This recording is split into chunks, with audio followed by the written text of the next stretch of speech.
Well, good evening, all. Ira Epstein with your financial market wrap-up, and this wrap-up is for June 5th, Thursday, 2025, 6:25 p.m. Central Time.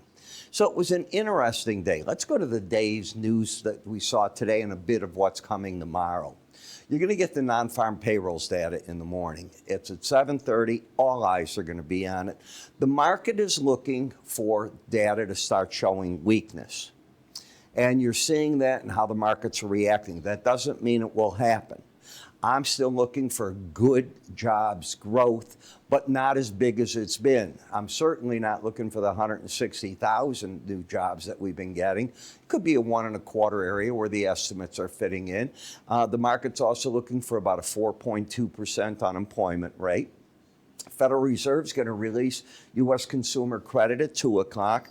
Well, we know that we've been loading up on that, so we'll see where we go. Here's the important news that drove the markets a little wild today. Presidents Trump and Xi finally did speak. And this was at the urging of, obviously, President Trump calling Xi. We're the ones that put the tariffs on. We should have been calling. It's that simple.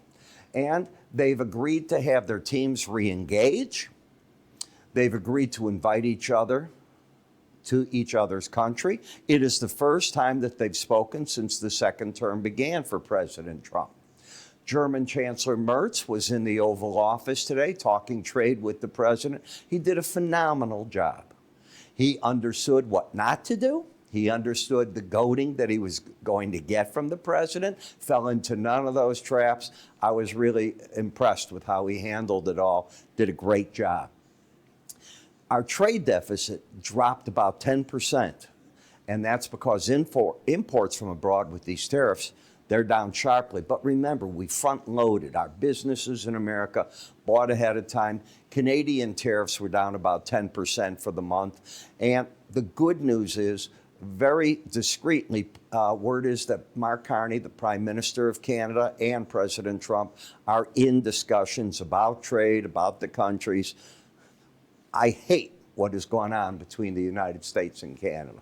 The Canadians, phenomenal people. It's just not right.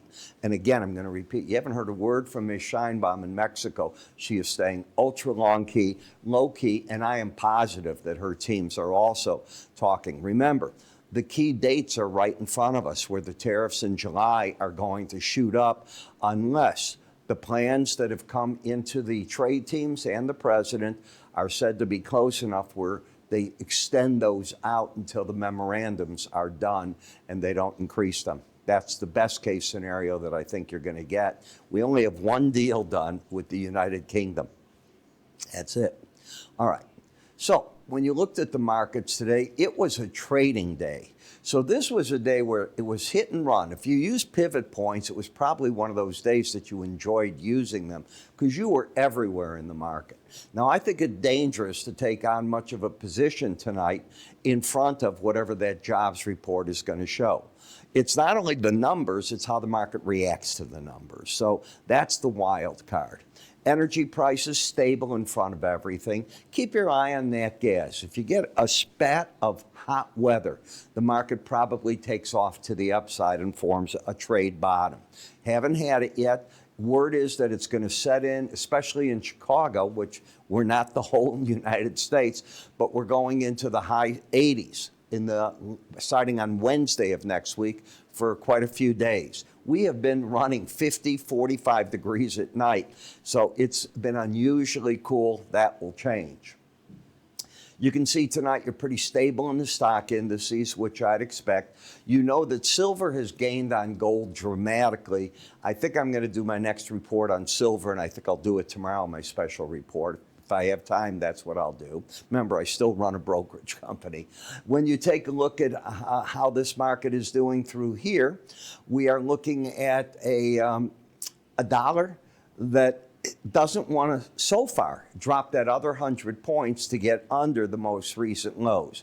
But if it does, which I think it will, by the way, it's rare that you'd go to a fifth price count. You've heard me say that. But I'm not seeing anything to support it just yet. Bonds and notes, very stable tonight. That makes sense. So when we take a look at the weekly S&P 500. You can see how the market is up and over the, right here, the 18-day average of closes, and it's bullish. Now, one of my good customers told me that sometimes he can't read that. You know, you can hide the scroll bar. If you're watching on some of the websites, you can hide those. So there's a setting you can do with that so it disappears, and then you'll be able to see it. On the market, sideways action. I thought the market would have to digest all this, and the question is, would it launch to the new, go up and create a run to these highs of 62.36, or was that it? You know, it's going to take a lot to get anyone thinking you're going back under this low. I'm hearing a lot of traders, analysts that I respect, thinking that was the year's low and that the market by the end of the year will challenge those highs. There's a long time between now and the end of the year. Let's see where we're at. As of right now, I think if you ask traders what are they, I think they'd say they're bullish.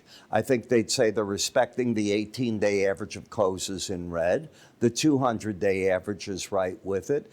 The 100 in green just below there.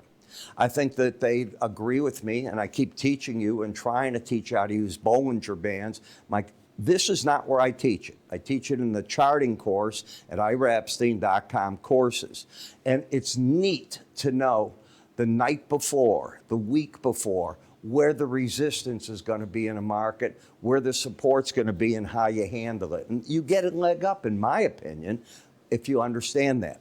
So I've been looking for the resistance right here, and you have it. The support's still the 18-day average. But when you narrow in that much, and I said this to you, today's Thursday, I think I said it starting on Tuesday, I said, even if you're friendly or not, you're narrowing in so much. I said, the arms are wrapping around. Where are you going? Let it go sideways. The more it goes sideways, the bigger the ultimate move. When we look at momentum, it's turning down. So you have the trend up, momentum turning down, the bias is up, and tomorrow's going to be the reaction day. When we come to the NASDAQ, the same identical thing. Look how the market went to the Bollinger Band. If you don't think that's worth something and how to work with it, see, it's not just will it hit the band, it's what you do when it hits the band. And that's what the course teaches you, and it teaches you how to work with my momentum. My slow stochastics, I promise most of you, is not what yours are. You'll go, why is his reading always different? I changed the formula, and I do give for free the formula to my paid subscribers. When we take a look at the Dow Jones, you have higher lows, higher highs. The difference in the Dow is it's been fighting a battle at the 100-day average. It's very clear, with support at the 18. Will tomorrow take the market away from that? That's what we all want to see. Let me get to the Russell. I knew I went too fast on that. In the Russell, the 100-day average, just like we just said, and the 18, both identical. Now we get to the DAX. And as I've said for 2 weeks, I said, this market, if you embed, you're going to keep hitting that band, in my opinion. And on the breaks, it gets bought until the red line closes under 79. Haven't changed my opinion, and I think it was a prediction. And it worked out pretty good. Now in the bonds, I think today was liquidation day for the longs. You came up, you hit the upper Bollinger Band for the first time. You started doing that the other day, 2 days ago in the 5-year note, and you can see how you've backed off. When we take a look at the dollar index, what is the market doing here? Well, to me, the key is, do you get under these lows and close under it? Could tomorrow's report be the day it does it? I don't know. I know it's oversold. It's not yet embedded. You can't count Thursday's action. You can see both numbers were under 20 on Wednesday. They were that way on Tuesday, and they weren't on Monday. Tomorrow, it's all going to wrap up for us, so we'll see what it does. In the eurocurrency, we've got higher lows, higher highs, and you're trying to embed. I'm very friendly still in this market. In the British pound, I remain bullish until the red line closes under the 80 level, and ultimately still looking for the band. But I fully realize tomorrow can have an impact on everything if the market overreacts to the jobs number. Why do I use the word overreact? because one number's not going to set a trend in. It's not going to get the Fed to move for June. I mean, could I be wrong? Of course I could be wrong. Do I think I'm going to be wrong? No, I think there's a 99.99% that I'll be right on that report, not causing the Fed to do anything at the next meeting next week. Bitcoin, now I'm looking for where the support's going to come in. It played itself out just how I laid it out for you if you're a subscriber. You caught this move and then bingo. Now I think between here and this level, from the 101,000 is where the market tries to get its legs again. We'll see. It's not a buy yet. At least I don't see it that way. When we take a look at August Brent crude, I don't see anything really here yet. I see a lower low, higher high, a market that went up, tried to challenge the upper Bollinger Band, and has pulled back. And how long has it been staying at this 18-day average of closes? Almost 2 weeks. So it's waiting for something to make it move. The crude of WTI is stronger than the Brent. I should put WTI in there so you understand that that's what it is. But the market is stronger than that market. Rebob gasoline is in a bearish trend.